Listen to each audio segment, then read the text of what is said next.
Hello साथियों। आज हम कर्नाटक हाई कोर्ट के एक ऐसे मामले को लेकर के आए हुए हैं जिसमें माननीय कर्नाटक हाई कोर्ट के द्वारा 1/3/2024 को धारा 7 पीसी एक्ट की एफआईआर को रद्द कर दिया, यानी क्वेश कर दिया गया है। तो मामला क्या है? मामला जानने से पहले साथियों हमारे चैनल को सब्सक्राइब कर लें और वीडियो को लास्ट तक जरूर देखें। मामला ये है शिव प्रकाश वर्सेस कर्नाटक लोकायुक्त पुलिस। माननीय high court criminal petition number 4680/4680/2022 निर्णय 1/3/2024। अब थोड़ा शिकायत पे नजर डाल लेते हैं। एफआईआर हुई है 3/2022। एफआईआर नंबर कितना है? 3/2022, धारा 7A पीसी एक्ट 2018। शिकायत कब हुई? 5/5/2022। शिकायत के अनुसार शिकायतकर्ता की मां आंगनवाड़ी शिक्षिका थी। 5/7/21 को सेवा के दौरान उनकी मृत्यु हो गई। अनुकंपा नियुक्ति के लिए शिकायतकर्ता के द्वारा सीडीपीओ कार्यालय यानी बाल विकास परियोजना अधिकारी के समक्ष आवेदन प्रस्तुत किया गया।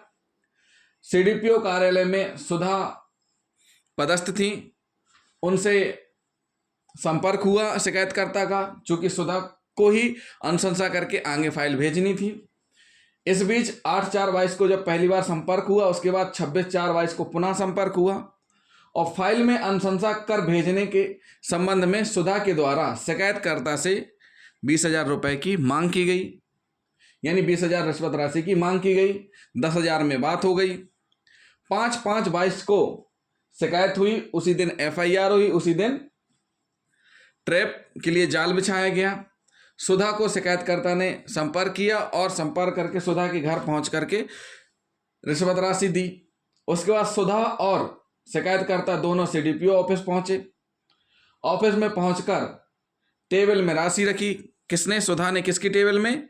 जो याचिकाकर्ता अभियुक्त नंबर 1 है। उसके बाद लोकायुक्त ने अपनी कार्रवाई शुरू की। तो इसमें 2 अभियुक्त बने, एक तो शिव प्रकाश SN और एक सुधा। तो राशि कहां से जब्त की गई? टेबल से। याचिकाकर्ता यानी शिव प्रकाश SN के हाथ धुलाए गए, जो कि रंगहीन रहे, गुलाबी नहीं हुए। आरोपी नंबर 2 जो सुधा है, उनके हाथ धुलाए गए, जो कि गुलाबी हुए। तो इसकी प्रोसीडिंग के बाद जो याचिकाकर्ता हैं उनके द्वारा माननीय हाईकोर्ट में अधिवक्ता के माध्यम से एक याचिका दर्ज की गई एफआईआर क्वेश के लिए, जिसमें याचिकाकर्ता के वकील के द्वारा निम्नलिखित तर्क प्रस्तुत किए गए।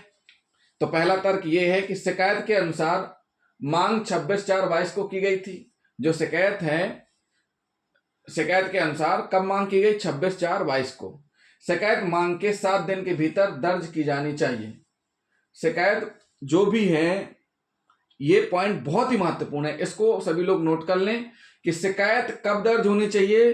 पीसी एक्ट की धारा 8 बताती है शिकायत कब दर्ज होनी चाहिए। शिकायत होने के 7 दिन के भीतर, यानी कि जब मांग 26/4/22 को की गई थी रिश्वत राशि की, उस समय को देखें तो 7 दिन, यानी कि 5/5/22 को शिकायत हो रही है, यानी 10 दिन से अधिक का समय भी लग गया।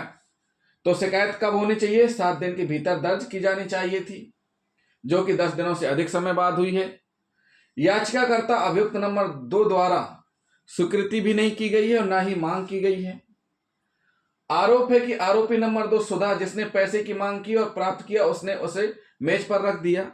मेज पर किसने रखा? सुधा ने रखा। किसकी मेज पर रखा? सीडीपीओ की मेज पर रखा।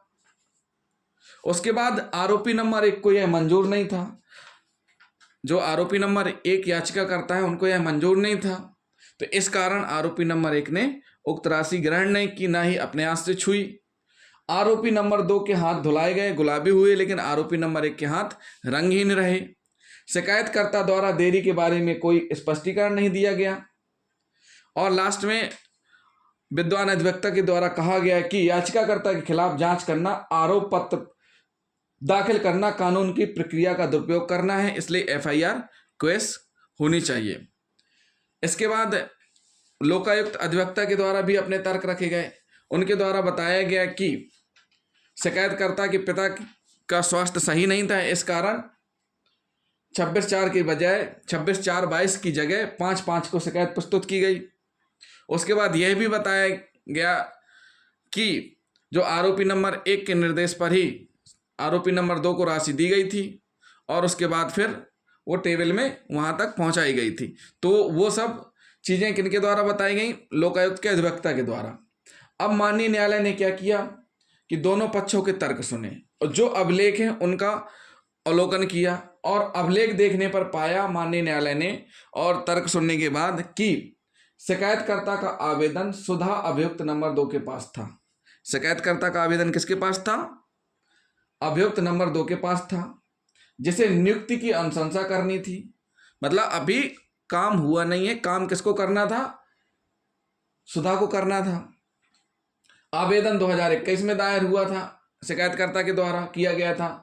8/4/22 को शिकायतकर्ता का सुधा से संपर्क हुआ। 26/4/22 को आरोपी नंबर 2 द्वारा मांग की गई, यानी सुधा के द्वारा रिश्वत राशि की मांग की गई। शिकायत 5/5/22 को की गई। शिकायत दर्ज करने में 10 दिन से ज़्यादा की देरी हुई। माननीय न्यायालय ने क्या पाया कि शिकायत करने में 10 दिन से ज़्यादा की देरी हुई। माननीय न्यायालय ने स्पष्ट किया कि पेशी एक्ट की धारा 8 के अनुक्रमांक 2 के अनुसार मांग के 7 दिन के अवधि के भीतर मामले की रिपोर्ट जांच एजेंसी को की जानी चाहिए। धारा 8 पीसी एक्ट कहती है कि जब भी शिकायत हो, शिकायत कब होनी चाहिए? जैसे ही रिश्वत राशि मांग की जाती है किसी भी गवर्नमेंट एम्प्लॉय के द्वारा, तो 7 दिन के अंदर ही उसको शिकायत करनी है। याचिकाकर्ता के द्वारा मांग और स्वीकृति नहीं है। जो आरोपी नंबर 1 है उसके द्वारा ना तो मांग की गई ना ही स्वीकृति है। आरोपी नंबर 2 द्वारा 26/4/22 को 20,000 की मांग की और उस पर से फिर शिकायत 5/5/22 को हुई और 10,000 लेने की सहमति हुई थी। ऑडियो रिकॉर्डिंग द्वितीय में कुछ नहीं है। मतलब जो ऑडियो रिकॉर्डिंग द्वितीय है उसमें ऐसा कुछ भी नहीं पाया गया है कि जिससे यह कहा जा सके कि आरोपी नंबर 1 के कहने पर ही रिश्वत राशि आरोपी नंबर 2 द्वारा ग्रहण की गई है, या शिकायतकर्ता ने आरोपी नंबर 1 के कहने पर रिश्वत राशि आरोपी नंबर 2 को दी है।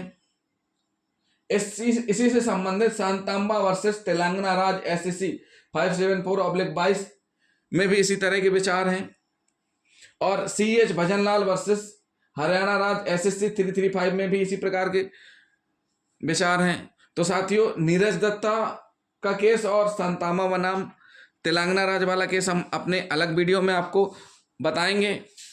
तो इसमें इन सारी चीज़ों को देखने के बाद माननीय हाईकोर्ट ने FIR को निरस्त किया और ये पाया कि मामला झूठा फंसाने वाला था।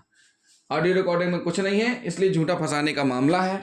तो साथियों, इस प्रकार माननीय कर्नाटक हाईकोर्ट ने 1/3/2024 को अपने निर्णय में FIR को रद्द किया लोकायुक्त की। तो साथियों, जिन साथियों ने अभी तक हमारा चैनल सब्सक्राइब नहीं किया तो हमारे चैनल को सब्सक्राइब कर लें और वीडियो को लाइक और शेयर करना ना भूलें। साथ ही साथ हमारे अगले वीडियो को जरूर देखें, जिसमें हम आपको शांतांबा वर्सेस तेलंगाना राज्य और नीरज दत्ता के बारे में बताएंगे। साथ ही साथ कुछ पॉइंट और बोले हैं इसी में माननीय न्यायालय ने कहा है कि रिश्वत टेबल में रखकर कार्यालय से बाहर आ गए, लेना होता तो अपनी जेब में अलमारी में रख सकता था याचिकाकर्ता। मतलब माननीय न्यायालय ने दस्तावेज खंगाले और एक चीज ये भी पाई कि अगर उसको रुपए लेना होता तो अपनी जेब में रख लेता या अलमारी में रख लेता, लेकिन उसने ऐसा कुछ नहीं किया। राशि टेबल पर रखी रही, इस कारण ना ही उसने छुआ, इस कारण उसके हाथ रंगहीन रहे, यानी उसके हाथों में गुलाबी रंग नहीं आया है, जो कि नीरज दत्ता केस में भी मांग और स्वीकृति के बारे में स्पष्ट किया गया है। तो ये सारी चीज़ें हम आपको अगले वीडियो में बताएंगे। तो साथियों, इस प्रकार FIR रद्द हुई है।